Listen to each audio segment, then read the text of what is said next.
UGC के नए नियमों ने मानो तहलका सा मचा दिया हो। हर तरफ शोर है, छात्र विरोध प्रदर्शन कर रहे हैं, सरकार का खुलकर विरोध कर रहे हैं, यूजीसी को काला कानून करार दे रहे हैं।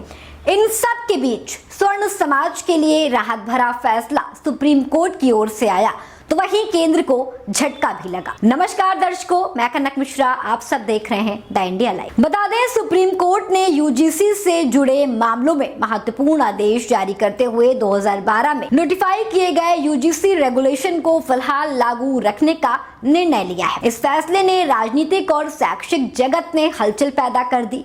विपक्षी दलों ने इसे सरकार की नीतियों पर सवाल उठाने वाला कदम और संवैधानिक मूल्यों की जीत करार कर दिया है। सुप्रीम कोर्ट के आदेश के बाद राजनीतिक बयानबाजी तेज हो गई। कांग्रेस और समाजवादी पार्टी ने दोनों ही ने इस फैसले का स्वागत करते हुए इसे सरकार के लिए झटका बताया। विपक्ष का आरोप है कि केंद्र सरकार समाज को बांटने वाले फैसले लेने की कोशिश कर रही थी, जिससे सुप्रीम कोर्ट ने समय रहते रोक दिया। सभा सांसद राजीव राय ने कहा, सरकार का ध्यान भटकाने का प्रयास है। सरकार कोई ऐसा काम नहीं करती है जो जन कल्याण के लिए हो। अगर सरकार की नीति और नियत सही होती तो ये विवाद उत्पन्न ही नहीं होता। वहीं सभा सांसद पुष्पेंद्र सरोज ने भी इस पर प्रतिक्रिया दी। उन्होंने कहा, कहीं ना कहीं संविधान में भी लिखा है कि किसी के साथ भेदभाव नहीं होना चाहिए, लेकिन जो आज देखा गया वो रोल बैक के साथ सामने आया। सरकार खुद कंफ्यूज है कि वो किसके साथ खड़ी है।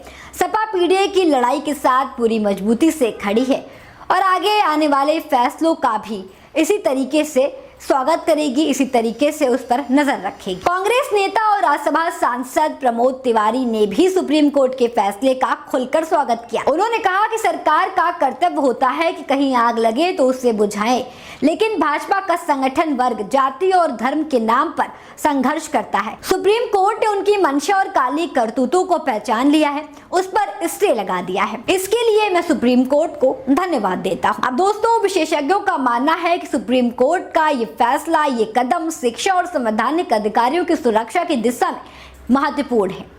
विपक्ष इसे संवैधानिक मूल्यों और समान अधिकारों की जीत बता रहा है, वहीं सरकार पर आरोप लगा रहा है कि वो समाज को विभाजित करने वाले फैसले ले रही थी। इन फैसलों ने एक बार फिर से स्पष्ट कर दिया कि सुप्रीम कोर्ट किसी भी संवैधानिक मुद्दे पर समय रहते हस्तक्षेप करने में निर्णायक भूमिका निभा सकता है।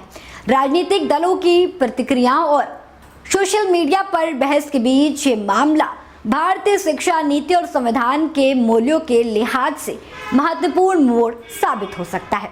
दोस्तों, सुप्रीम कोर्ट के फैसले पर आपकी क्या राय है, हमें कमेंट में जरूर बताएं और तमाम अपडेट्स के लिए देखते रहें द इंडिया लाइव।